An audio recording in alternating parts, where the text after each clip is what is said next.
अब तक की आपकी लाइफ की 5 सबसे बड़ी लर्निंग्स क्या है?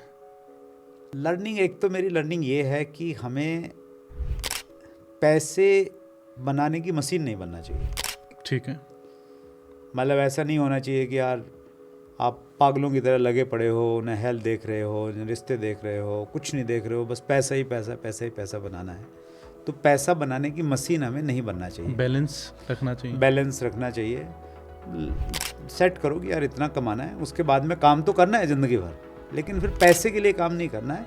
पैसा आपका बाई प्रोडक्ट आता रहे, अच्छी बात है। एक तो ये मेरी थोड़ी सी लर्निंग रही है। एक मेरी लर्निंग ये रही है जिसमें मैं बहुत बिलीव करता हूँ कि आपको अगर ज़िंदगी में कुछ अच्छा करना है ना, किसी भी क्षेत्र में, 5 साल आप सब कुछ भूल के पागलों की तरह उसमें लगिए।